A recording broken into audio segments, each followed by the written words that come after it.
Okay, मैंने आपको बेटे ग्रेफाइट वगैरह के बारे में पिछली क्लास में सारा एक्सप्लेन कर दिया था मैंने, यस है ना।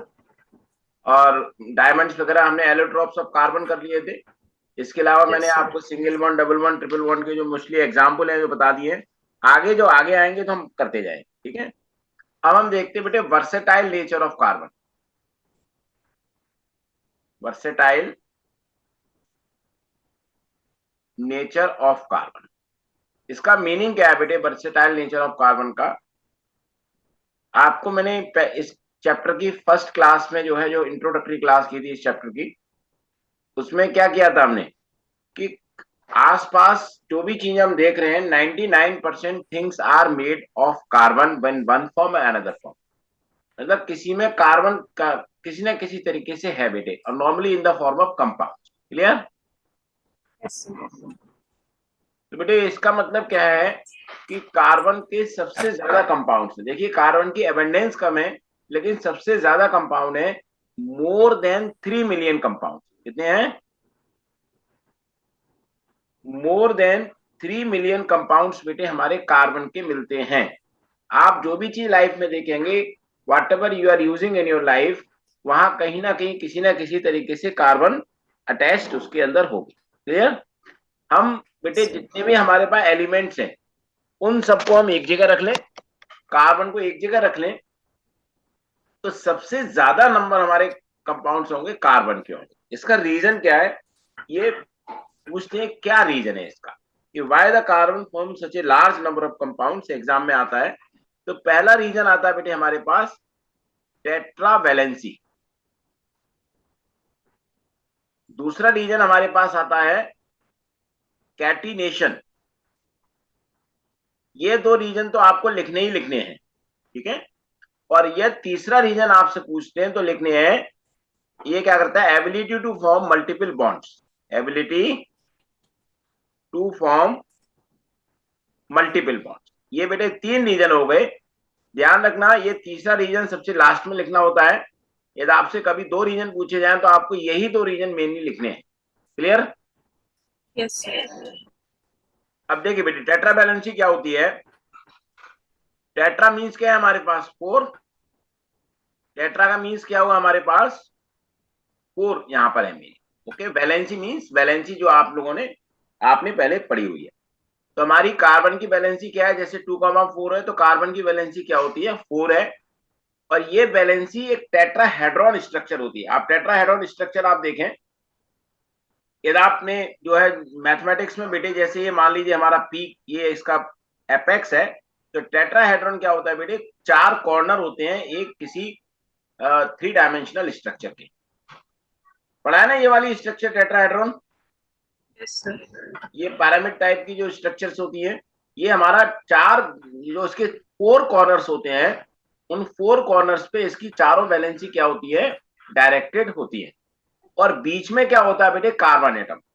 तो कार्बन की हम बात करें तो एक वैलेंसी इधर आ गई, एक इधर आ गई, एक इधर आ गई और एक इधर आ गई। तो इस तरीके से टेट्राहेड्रॉन के बीच में हमारा कार्बन होगा, और उसके चारों कॉर्नर्स पे क्या होती है, उसकी 4 वैलेंसी इसकी सेट रहती है। क्लियर। यस सर दूसरी चीज क्या है कि बेटे इसका क्या होता है, स्मॉल साइज होता है। क्या होता है इसका, बहुत छोटा साइज होता है। आप देखेंगे इसमें सिर्फ क्या होता है, एक न्यूक्लियस होता है और 2 शेल होते हैं बस। तो इसकी वजह से क्या होता है बेटे, जितने नंबर ऑफ शेल बढ़ते जाते हैं, साइज भी क्या होता है उतना बड़ा होता जाता है। ठीक है। क्योंकि इसमें 2 शेल हैं और 4 इलेक्ट्रॉन है, तो उनका अट्रैक्शन काफी रहता है न्यूक्लियस की तरफ। तो इसमें क्या है, बेसिकली इसका साइज बहुत स्मॉल रहता है। ठीक है। तो इसकी वजह से क्या करता है, जैसे हाइड्रोजन है, ऑक्सीजन है, नाइट्रोजन है, सल्फर है, क्लोरीन है, ब्रोमीन है, इसके अलावा और भी दूसरे आप नॉन मेटेलिक एलिमेंट्स देखेंगे, हर किसी के साथ कार्बन क्या कर सकती है, बॉन्ड बना सकती है। क्लियर हुआ। यस सर तो इसकी हमारे पहला रीजन क्या हो गया बेटे, टेट्रावैलेंसी हो गई। टेट्रावैलेंसी में क्या हो गया हमारे पास कि कार्बन की वैलेंसी 4 होती है, 4 होती है, और ये 4 क्या होती है हमारी, टेट्राहेड्रॉन की तरफ डायरेक्टेड होती है, जिसमें कार्बन बीच में है, बाकी 4 हमारी साइड इनमें जो होती है अलग अलग एलिमेंट्स हमारे वो रहते हैं। ये क्या कर सकता है बेटे, हाइड्रोजन, ऑक्सीजन, नाइट्रोजन, सल्फर, मतलब किसी के साथ भी क्या कर सकता है ये बॉन्ड, जो भी कोई नॉन मेटल्स है उनके साथ में ये कर सकता है।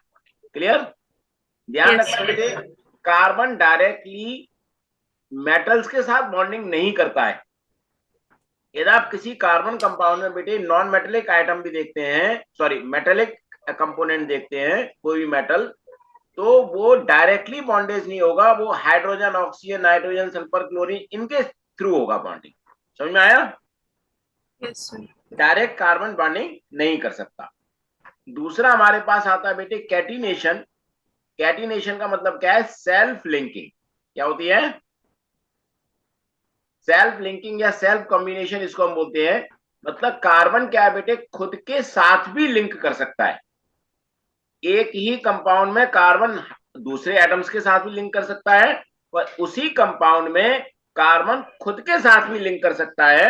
और तो कैटिनेशन का मतलब क्या हुआ बेटे हमारे पास? Ability to form bond with itself, with other atoms of carbon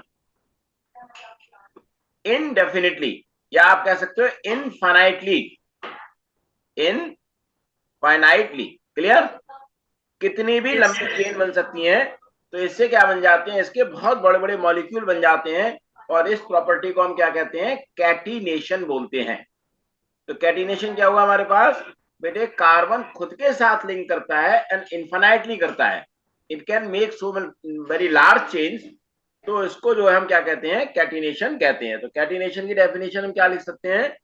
catenation is the self linking property of an element due to which a large number of its atom can be linked to each other by the covalent bond. Clear? Yes, sir. अब देखिए इसकी वजह से क्या होगा बेटे कि carbon क्या करता है बेटे? स्ट्रेट चेन बनाता है। स्ट्रेट चेन में क्या होता है? जैसे 2 कार्बन एटम हो सकते हैं, 3 कार्बन एटम भी हो सकते हैं, 4 कार्बन एटम भी हो सकते हैं। This can form the straight chain any number of carbon atom. जैसे पहले 2 की बना सकते हैं, 3 भी बना सकते हैं, 4 भी बना सकते हैं, 5 भी। तो मतलब any number of carbon atoms की चेन हमारे यहाँ पर ये बन सकती है। क्लियर? Yes, sir. इसके बाद बेटे हमारे पास क्या है? ये ब्रांच चेन बन सकती है। ब्रांच चेन का मतलब क्या हुआ बेटे? जैसे ये कार्बन है, ये हमारे पास से निकली हुई है, तो यहां से एक चेन और निकल गई, एक चेन यहां से निकाल दी हमने। क्लियर? तो बेटे Yes, sir. ब्रांच भी जैसे आप देखेंगे ट्री की ब्रांचेस निकली होती हैं, प्लांट्स की ब्रांचेस निकली होती हैं, ऐसे ही कार्बन भी ब्रांच चेन भी बना सकता है। इसके अलावा बेटे क्या है? कार्बन रिंग शेप स्ट्रक्चर भी बना सकता है। रिंग चेन या close chain ring shape structure भी बना सकता है बेटे। तो जैसे हमारे पास कार्बन है, ये 3 कार्बन एटम एक साथ आ गए, ये रिंग बन गया। या 4 कार्बन एटम एक साथ आ जाए बेटे, तो ये हमारा ये, तो हम कितने भी कार्बन एटम से बेटे क्या कर सकते हैं? क्लोज्ड चेन, इनको रिंग शेप या क्लोज चेन भी इनको बोलते हैं। क्लियर हुआ? Yes, sir. तो बेटे कार्बन कैटिनेशन की वजह से क्या करता है? ये सारी चीजें हमारी, क्योंकि क्या है बेटे, एक कार्बन भी चेंज हो गया, ध्यान रखिएगा बेटे, एक इसकी पोजीशन चेंज होने से इसका पूरा का पूरा कंपाउंड चेंज हो जाता है। क्लियर? Yes, sir. जरा भी पोजीशन चेंज होने से पूरा का पूरा कंपाउंड चेंज हो सकता है। रीजन क्या है बेटे? कॉज ऑफ कैटिनेशन क्या है वो हमें देखना है। रीजन क्या है बेसिकली? कि पहला रीजन तो है स्मॉल साइज कार्बन का। कार्बन का बहुत छोटा साइज है, so it can hold the shared pair of electron between the atoms strongly. Clear? इसके बाद क्या है बेटे? Unique electronic configuration. इसका मतलब क्या है बच्चे कि इसमें क्या होते हैं? हमारे पास 4 इलेक्ट्रॉन लास्ट में होते हैं, तो ना तो ये कैटाइन बना सकता, ना ये एनाइन बना सकता, ओनली कोवेलेंट बॉन्डिंग कर सकता है। तो इसकी वजह से भी यहाँ पर जो है ये चीजें चेंज हो जाती है। और इसके बाद क्या है बेटे? Great strength of carbon carbon bond. Clear बेटे? Yes, जैसे sir. मैंने आपको डायमंड में पढ़ाया था, कार्बन कंपाउंड में ध्यान रखिएगा विद इन द मॉलिक्यूल उनके जो बॉन्ड होते हैं बहुत स्ट्रांग होते हैं, हद से ज्यादा स्ट्रांग होते हैं। इसीलिए डायमंड का ग्रेफाइट का मेल्टिंग पॉइंट नॉर्मली क्या होता है? बहुत हाई होता है। क्लियर? Yes, sir. एंड इसके अलावा अदर एलिमेंट्स के साथ में भी जो बनते हैं, एंड अदर एलिमेंट्स, उनके साथ में भी जो इनके बॉन्ड्स बनते हैं, क्या बनते हैं, बहुत ज्यादा स्ट्रॉन्ग बॉन्ड्स इनके बहुत ज्यादा बनते हैं। ये समझ में आ गया आपको चीजें? नहीं? Yes sir. और एक तीसरा रीजन यदि आपसे पूछते हैं तो आप बता सकते हैं, tendency to form multiple bonds. इसका मतलब क्या हुआ बेटे कि within the same molecule, जैसे कार्बन है बेटे, कार्बन के साथ भी लिंक कर रहा है और हाइड्रोजन के साथ भी लिंक कर गया। Clear? Yes sir. With in the same molecule carbon carbon के साथ भी लिंक कर गया, ऑक्सीजन के साथ भी लिंक कर गया। क्लियर? हाइड्रोजन के Yes, साथ sir. भी लिंक कर गया। With in the same molecule carbon hydrogen chlorine के साथ भी लिंक कर गया, हाइड्रोजन के साथ भी लिंक कर गया। तो मतलब क्या है, it can form the multiple bonds with in the molecule itself. Clear हुआ? Yes, sir. तो इसकी वजह से क्या होती है बेटे, और भी जो है हमारे कंपाउंड्स बढ़ जाएंगे। अब जैसे आप देखिए विद इन द मॉलिक्यूल क्या हो सकता है बेटे, ये सिंगल बॉन्ड भी बना सकता है, डबल बॉन्ड भी बना सकता है। जैसे कार्बन डबल बॉन्ड में यहां आ गया और ये हमारा सिंगल बॉन्ड में आ गया ये। क्लियर? और Yes, बात sir. करें, एक कार्बन के साथ डबल बॉन्ड बना लिया, एक के साथ सिंगल बॉन्ड बना लिया इसने, यहां पर हमारे पास सिंगल बॉन्ड बन गया। क्लियर? समझ में आया कि नहीं? Yes, sir. ऐसे बेटे क्या हुआ, ट्रिपल बॉन्ड भी साथ में बन गया, सिंगल बॉन्ड भी साथ में बन गया। क्लियर हुआ कि नहीं हुआ बेटे? तो मतलब क्या है कि Yes, sir. कार्बन एक ही कंपाउंड में सिंगल बॉन्ड भी बना सकता है, डबल भी बना सकता है, ट्रिपल भी बना सकता है, किसी भी एलिमेंट के साथ कंपाउंड कंबाइन भी कर सकता है। तो इसकी वजह से क्या होता है बेटे, आप एक और चीज देखिए, यदि आप बेटे इस ट्रिपल बॉन्ड की पोजीशन को चेंज कर दें। अब जैसे मैं आपको बताऊं कि जैसे मान लीजिए बेटे 5 कार्बन एटम मान लीजिए मेरे पास यहां पर हो, ठीक है, एक मैंने क्या किया, यहां पर डबल बॉन्ड लगा दिया,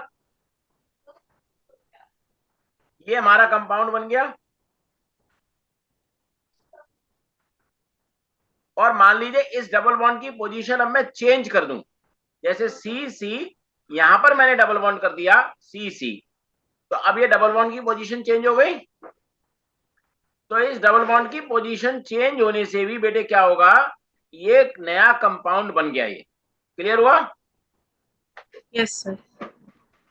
अब मैं मान लो यहां पर जो है हाइड्रोजन की बजाय मैं क्लोरीन लगा दूं यहां पर, तो एक नया कंपाउंड अलग बन गया। मान लीजिए इस क्लोरीन को यहां से हटा के यहां लगा दूं तो एक और नया कंपाउंड बन गया। तो मतलब क्या है बेटे, यहाँ पर पोजीशन चेंज होने से, बॉन्डिंग चेंज होने से, हर चीज चेंज होने से एक नया कंपाउंड बन जाएगा, उसकी प्रॉपर्टी क्या हो जाएंगी, डिफरेंट हो जाएंगी। बात समझ में आया? Yes, sir. तो इसकी वजह से कार्बन में क्या होता है बेटे, नंबर ऑफ कंपाउंड्स क्या होते हैं हमारे, बढ़ते जाते हैं। क्लियर? Yes, sir. अब देखिए जिन कंपाउंड्स में बेटे ओनली सिंगल बॉन्ड रहते हैं उनको हम कहते हैं सैचुरेटेड कंपाउंड, जिसमें ओनली सिंगल बॉन्ड होंगे, only single bond between carbon atoms, इनको हम कहते हैं सैचुरेटेड कंपाउंड्स कहते हैं। और अनसैचुरेटेड कंपाउंड होते हैं जिनमें डबल या ट्रिपल बॉन्ड सिंगल के अलावा भी होंगे। क्लियर? Yes, sir. इसके अलावा एक नॉर्मली एग्जाम में क्वेश्चन आता है बेटे, कार्बन के अलावा और कौन से एलिमेंट हैं जो कैटिनेशन शो करते हैं? मैडम ने आंसर बताया No, sir.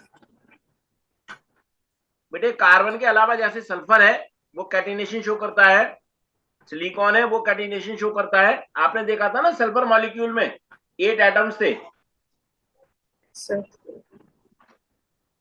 लेकिन इनके क्या होते हैं बेटे, बहुत लंबी लंबी चेन नहीं बन पाती। सिलिकॉन भी कैटिनेशन शो करता है, बट सॉरी सल्फर काट दो, यहां पर सल्फर छोड़ दो, सिलिकॉन रखो अभी।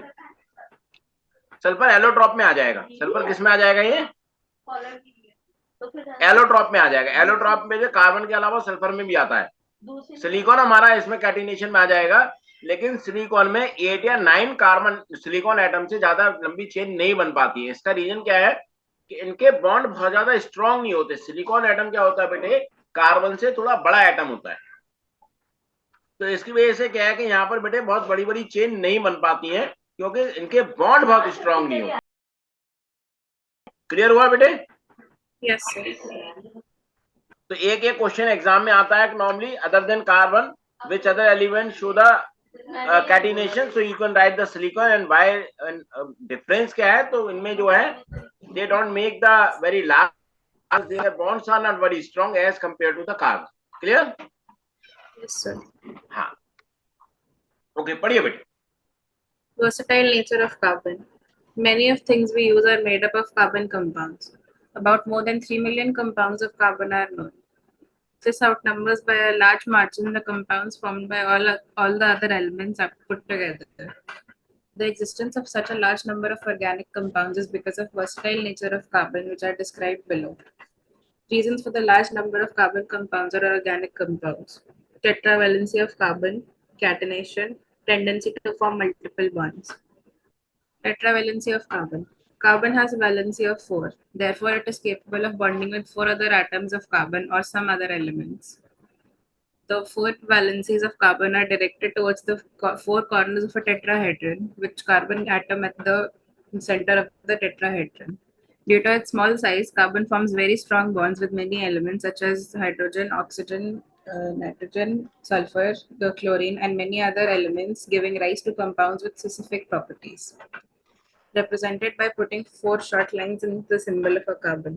ये बेटे आपको टेट्रावैलेंसी क्लियर हो गया? Yes, sir. Okay. Catenation, self-combination. Carbon has a unique ability to form bonds with other atoms of carbon infinitely, giving rise to large molecules. This property is called catenation. Thus, catenation is the self-linking property of an element due to which a large number of its atoms can be linked to each other by covalent bond. Carbon atom can form straight chain. देखो बेटे, आपको ये straight chain इस तरीके से मैंने आपको समझा दी थी। Yes, sir. ये ब्रांच चेन आप देखते हो नीचे भी है, ऊपर नीचे, इसमें चारों तरफ आप देखेंगे कार्बन में चेन आ गई, इसमें से नीचे तो कितनी भी चेन बन सकती है। ये जो हमारे पास है बेटे क्लोज चेन हो गई हमारे पास, ये जैसे रिंग टाइप चेन इनको हम बोलते हैं। अब कॉज ऑफ कैटिनेशन पढ़ो। Causes of catenation. Small size. Their nuclei hold shared pairs of electrons between atoms strongly, leading to the formation of strong covalent bonds. Unique electronic configuration. Great strength of carbon-carbon bond. अब आगे पढ़ो बेटे। Tendency to form multiple bonds. Carbon forms stable multiple bonds, double and triple, with itself and with the atoms of other elements, particularly nitrogen, oxygen, silver, etc. This multiplicity of carbon-carbon, carbon-oxygen, and carbon-nitrogen bonds further increases the number of carbon compounds. तो बेटे ये देखो, जैसे एक ये हमारे पास double bond का example हो गया, ये ट्रिपल बॉन्ड का एग्जांपल हो गया। यहाँ पर कार्बन इधर सिंगल बॉन्ड में ऑक्सीजन के साथ डबल बॉन्ड में है, यहाँ कार्बन नाइट्रोजन के साथ ट्रिपल बॉन्ड में। क्लियर? Yes, यहाँ पर आप देखो बेटे, same triple bond single bond के भी एग्जांपल हो गए। क्लियर? यहाँ पर ऑक्सीजन के साथ डबल बॉन्ड में, बाकी सारी चीज हमारी सिंगल बॉन्ड में है। ऑक्सीजन का डबल बॉन्ड में, यहाँ ऑक्सीजन के साथ सिंगल बॉन्ड में भी है। आप देखो सेम एटम के साथ डबल में भी है और सिंगल में भी है। क्लियर? Yes, sir. सेम यहाँ भी डबल और सिंगल बॉन्ड आ गए हमारे पास। अब आगे बढ़ो। The compounds of carbon which are linked by only single bonds between the atoms are called saturated compounds. Compounds of carbon which are linked by double or triple bonds between their carbon atoms are called unsaturated compounds. The formation of strong bonds by carbon atoms among themselves and with other elements make the carbon compounds exceptionally stable. No other elements exhibit the property of catenation to the extent seen in the carbon compounds. Silicon elements show this property, due to which it forms compound with hydrogen having chains up to 7 or 8 atoms. But due to weak bonds, these compounds are very reactive and unstable. The covalent bonds formed by elements having larger atoms are much weaker. बात समझ में आया बेटे आपको ये? Yes, sir. Very good. अब आप देखिए बेटे, ऑर्गेनिक कंपाउंड्स होते क्या हैं, ये आपको डेफिनेशन समझनी चाहिए कि जो कंपाउंड्स बेटे कार्बन के कंपाउंड्स हैं उनको हम ऑर्गेनिक कंपाउंड्स बोलेंगे। क्लियर? और ये हमारे क्या होते हैं बेटे, कोवलेंट कंपाउंड होते हैं। कोवलेंट कंपाउंड्स की कैरेक्टरिस्टिक क्या होती हैं कि इनके मेल्टिंग पॉइंट लो होते हैं, आपको मैंने पिछली क्लासेस में समझाया था। और बॉइलिंग पॉइंट भी क्या होते हैं, लो, क्योंकि इनके बीच में जो इंटरमॉलिक्यूलर फोर्स ऑफ अट्रैक्शन होता है वो क्या होता है, बहुत वीक होता है। क्लियर? अब क्योंकि इनमें बेटे हमारा इलेक्ट्रिसिटी कंडक्शन नहीं होता, क्योंकि इनमें क्या होते हैं, आयंस नहीं होते। ये अभी हमने किया टेट्रावैलेंसी एंड कैटिनेशन, इससे क्या होता है कि ये बहुत ज्यादा नंबर ऑफ कार्बन कंपाउंड बन जाते हैं। ओके, बेटे इनिशियली इनको एक्सट्रैक्ट किया था नेचुरल रिसोर्स से। जितने भी नेचुरल रिसोर्स में आप कंपाउंड देखते हैं, चाहे आप वाइटामिन देखते हो या आप प्रोटीन्स देखते हो, कार्बोहाइड्रेट्स देखते हो या आप कोई भी दूसरे कंपाउंड देखते हैं, they all are the carbon compounds. इनमें कार्बन किसी न किसी फॉर्म में जरूर होगा, तो इसलिए इनको ऑर्गेनिक कंपाउंड्स। ऑर्गेनिक का मतलब क्या है? ऑर्गेनिक का मतलब क्या है? Organism. Clear? Yes, from the organism the organic has come. Is it clear और नॉट? yes, sir. बेटे 19th सेंचुरी तक यही बिलीव करते थे कि we can not make them into the laboratory, इनको लेबोरेटरी में बना ही नहीं सकते। इसको हम कहते हैं वाइटल फोर्स थ्योरी। तो वर्जिलियस थे एक स्वीडिश केमिस्ट, उन्होंने एक थ्योरी दी थी जिसका नाम है वाइटल फोर्स थ्योरी। उन्होंने बताया था कि ये जो कंपाउंड बनते हैं ये लिविंग ऑर्गेनिज्म बनते हैं under A mysterious force, and he could not explain what is this mysterious force. उन्होंने बताया था, इसलिए उसको वाइटल फोर्स थ्योरी बोला है कि इस फोर्स के बगैर ये कंपाउंड बन ही नहीं सकते। क्लियर? इसके बाद 1928 में साइंटिस्ट हुए जर्मन केमिस्ट फ्रेडरिक वोलर। उन्होंने इस थ्योरी को डिसअप्रूव कर दिया, जो वाइटल फोर्स थ्योरी को। उन्होंने कैसे डिसअप्रूव किया? By preparing urea from ammonium cyanate. आपने बेटे भोपाल गैस ट्रेजेडी के बारे में पढ़ा है नहीं कभी? Yes, sir. वो ट्रेजेडी क्या थी कि उसमें बेटे एक गैस थी जिसका नाम है मिथाइल आइसोसाइनाइड। क्या? मिथाइल आइसोसाइनाइड गैस थी, वो वहां से लीक हुई थी, और ये गैस बनाने के काम में आती है, यूरिया बनाने के काम में आती है, जो हम प्लांट्स में यूज करते हैं। क्लियर? Yes, sir. तो इन दिस वे आप कह सकते हैं यूरिया हमारी बॉडी के लिए हार्मफुल होती है, लेकिन प्लांट्स के लिए क्या है? यूजफुल है। क्लियर? तो उन्होंने क्या किया बेटे, जो यूरिया जो हम लोगों के यूरिन में होती है, जो आपने पढ़ा है ना लाइफ प्रोसेस में, हमारा जो यूरिन होता है उसमें यूरिया होती है, वो यूरिया उन्होंने कैसे प्रिपेयर किया? लेबोरेटरी में सिंथेटिकली उन्होंने प्रोड्यूस कर दिया। तो इससे ये पता लग गया कि ये जो हमारे ऑर्गेनिक कंपाउंड्स होते हैं, they can be made into the laboratory also. Clear और नॉट? Yes. तो बेटे यहाँ पर ऑर्गेनिक का मतलब क्या है? दोनों एनिमल और प्लांट्स दोनों होंगे। बेटे नॉर्मली क्या है, जो है अभी ऑर्गेनिक केमिस्ट्री में, वो उन प्रोडक्ट्स की स्टडी की जाती है जो कि प्लांट्स या एनिमल्स या लिविंग सोर्सेज से ओरिजिनेट होते हैं, लेकिन इनको हम साथ में बना भी सकते हैं। क्लियर? Yes, sir. लेकिन इसके अलावा जैसे बेटे कार्बन डाइऑक्साइड है, मतलब ऑक्साइड्स ऑफ कार्बन है, कार्बोनेट्स हैं, बाइकार्बोनेट्स हैं, साइनाइड्स वगैरह होते हैं, इनको अभी भी एक दूसरी ब्रांच होती है केमिस्ट्री की जिसको हम कहते हैं इनऑर्गेनिक केमिस्ट्री। अभी भी यहाँ पर इनको हमें पढ़ाया जाता है। क्लियर? Yes, sir. तो ऑर्गेनिक केमिस्ट्री में अभी भी सिर्फ वही कंपाउंड्स पढ़ाए जाते हैं जो लिविंग ऑर्गेनिजम्स में, मतलब चाहे वो प्लांट हो या एनिमल्स हो, उनके अंदर मिलते हैं, उन्हीं को हम वहां पढ़ते हैं, चाहे उनको हम बाहर बना भी सकते हैं। क्लियर? अब इसका बेटे बहुत ज्यादा स्कोप बढ़ गया है। इसके अलावा अब तो ये लिविंग ऑर्गेनिज्म से बाहर भी आ चुका है। जैसे प्लास्टिक है, our body can not make plastic, but plastic we can make, but it is studied under the organic chemistry. जैसे टूथपेस्ट वगैरह होते हैं, हमारी बॉडी थोड़ी बनाती है, लेकिन अभी भी वो कहाँ हम करते हैं उनको? ऑर्गेनिक केमिस्ट्री में ही उनको करते हैं। तो उनके फर्दर प्रोडक्ट्स भी हैं, वो भी अब ऑर्गेनिक केमिस्ट्री में जो है पढ़ाए जाते हैं। क्लियर हुआ? Yes, sir. बेटे रीड करो। Organic compounds. The compounds of carbon are known as organic compounds. They are covalent compounds having low melting points and boiling points because intermolecular forces of attraction are not very strong. Most compounds do not conduct electricity. Two characteristic features seen in carbon are tetravalency and catenation put together give rise to a large number of compounds. Many have some non-carbon atoms or group of atoms attached to different carbon chains. These compounds were initially extracted from natural resources.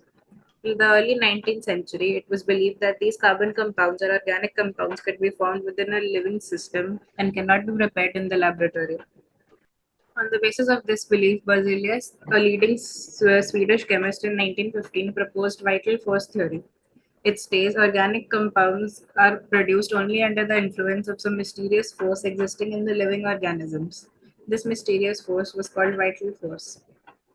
Later in the year 1928, Friedrich Wöhler, a German chemist, disproved this by preparing urea from ammonium cyanate, an organic compound. Urea is a well-known organic compound isolated from the urine of humans and other mammals.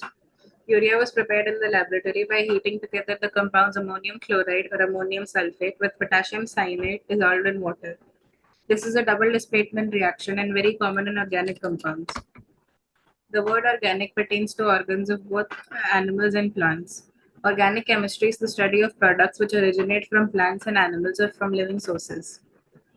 Modern definition of organic compounds. Organic compounds are the hydrocarbons and their derivatives, and the branch of chemistry that deals with the study of these compounds is known as organic chemistry.